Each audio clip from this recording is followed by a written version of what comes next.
Innallaha yuhibbul ladzina yuqatiluna fi sabilihi saffan ka'annahum bunyanun marsus. Assalamualaikum warahmatullahi wabarakatuh, ikhwah. Bagaimana kabarnya hari ini? Semoga baik dan selalu istiqomah ya. Dalam suatu organisasi, pasti tak luput dari adanya kepemimpinan. Pemimpin yang baik pasti akan memberikan contoh, panutan, serta perubahan yang baik pula. Dan akan menumbuhkan generasi-generasi baru yang lebih ajib dan berkualitas tentunya. Begitupun dengan negara, pasti ada yang memimpinnya, entah itu presiden, perdana menteri, ratu atau raja, dan sebagainya. Nah, ngomong-ngomong soal kepemimpinan nih, dahulu kala setelah zaman Nabi Muhammad SAW, ada seorang pemimpin yang sangat luar biasa dalam kepemimpinannya. Beliau begitu pemberani, dermawan, adil, dan bijaksana. Beliau adalah sepupu sekaligus menantu Rasulullah, pemilik pedang Zulkarnain, dan pasangan dari Fatimah Al-Zahra. Siapa dia? Tak lain dan tak bukan, ia adalah Khalifah Ali bin Abi Thalib. Ali bin Abi Thalib merupakan sahabat dekat Nabi yang masuk ke dalam golongan Khulafaur Rasyidin. Beliau juga diangkat sebagai khalifah keempat setelah wafatnya Utsman bin Affan. Pada zaman pemerintahan Ali bin Abi Thalib, banyak sekali lika-liku yang terjadi, perpecahan demi perpecahan yang semakin rumit. Al-Kisah pada saat itu, saat Khalifah Utsman bin Affan wafat dibinasakan oleh orang-orang Yahudi, terjadilah kekosongan kekuasaan, atau bahasa kerennya vacuum of the power. Saat itu, kota Madinah dilanda ketegangan, kericuhan, dan tidak terarah karena tidak ada seorang pemimpin. Singkat cerita, saat tidak ada seorang pun yang mencalonkan diri menjadi pemimpin menggantikan Sayyidina Utsman, akhirnya Ali bin Abi Thalib lah yang ditunjuk dan dianggap pantas untuk menjadi seorang pemimpin. Karena terbukti dalam kecerdasannya, Nabi Muhammad SAW bersabda bahwa dirinya adalah katanya ilmu, sementara Ali bin Abi Thalib adalah gerbangnya ilmu. Ana Madinatul Ilmi wa Ali babuha. Saat ditunjuk untuk menjadi khalifah, awalnya Sayyidina Ali menolak, karena ia berpendapat ada yang jauh lebih baik darinya. Hingga pada saatnya, Sayyidina Ali lah yang menjadi khalifah di Madinah setelah dibaiat di Masjid Nabawi dan di depan masyarakat banyak.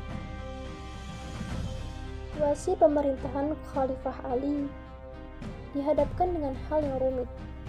Pada saat itu, Muawiyah gubernur Syam tidak ingin menunduk kepada Sayyidina Ali sebelum kasus pembunuhan Khalifah Utsman bin Affan ditindaklanjuti hingga menuntut hukuman yang setimpal bagi para pemberontak.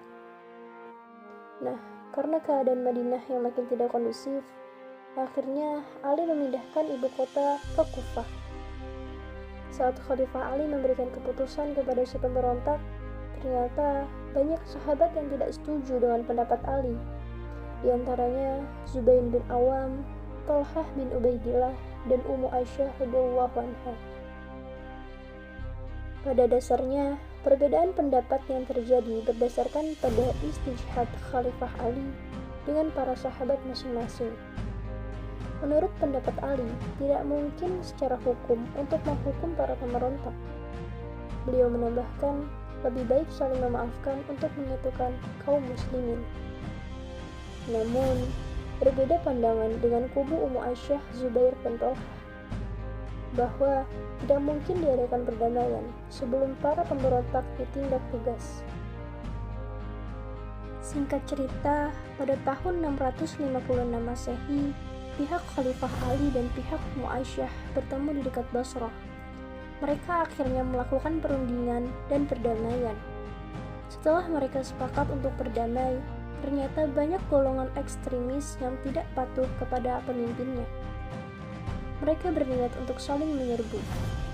Nah, karena terjadi adu domba itulah, maka peperangan pun terjadi, yang disebut dengan Perang Jamal atau Perang Unta. Akibat Perang Jamal ini, membuat kerugian besar bagi kedua belah pihak. Akhirnya, Zubair bin Awam dan Talhah bin Ubaidillah meninggal terbunuh akibat kekacauan ini.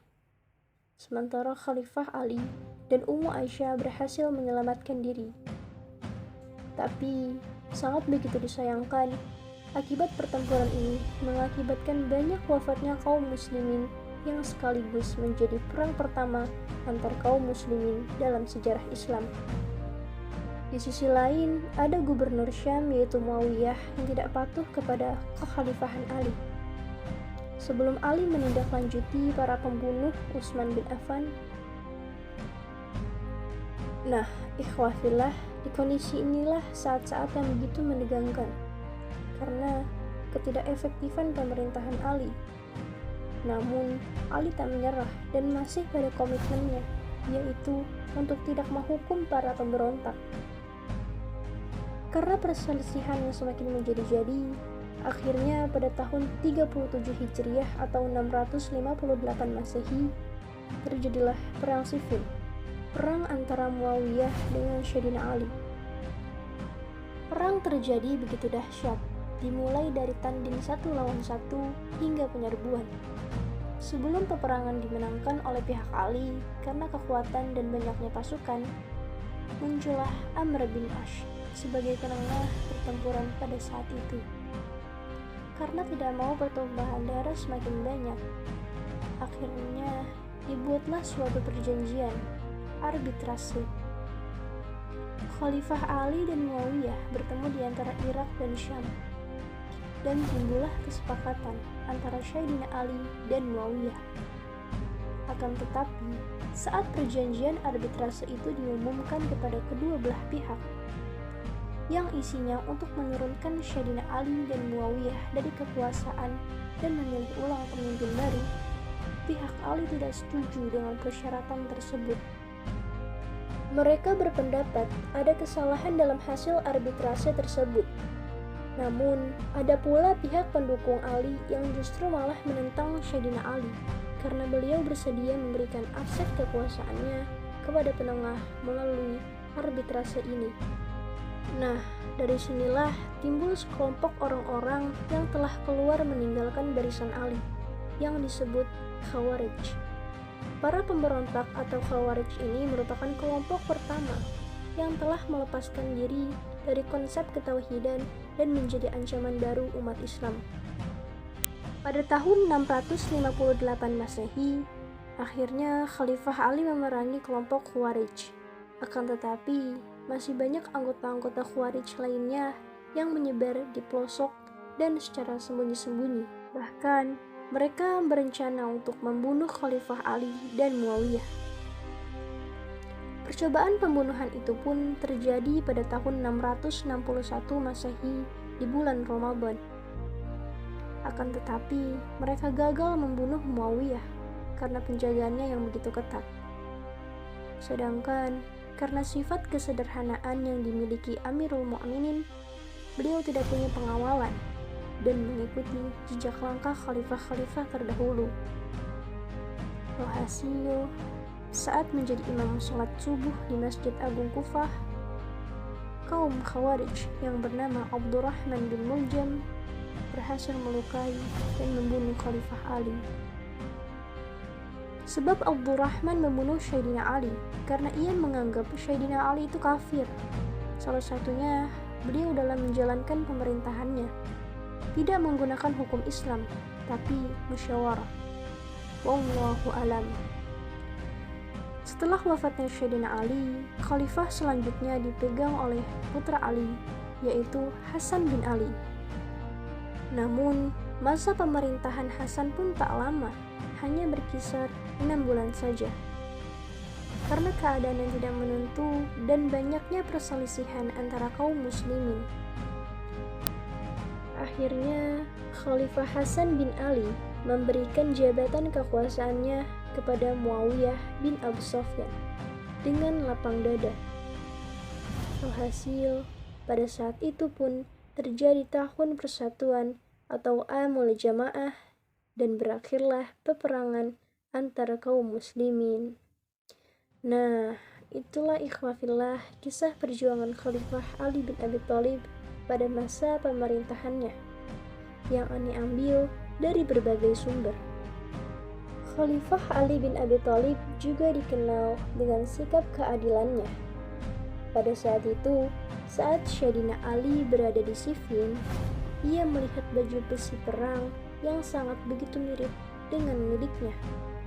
Dan benar saja, ternyata baju besi tersebut memanglah miliknya yang dicuri oleh orang Yahudi.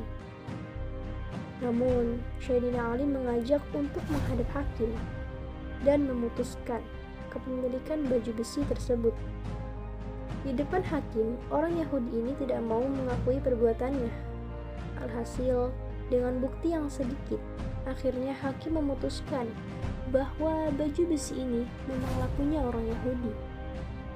Di saat setelah selesai sidang dalam permasalahan baju besi tersebut, akhirnya orang Yahudi tersebut mengakui ternyata baju besi tersebut memang milik Khalifah Ali bin Abi Thalib.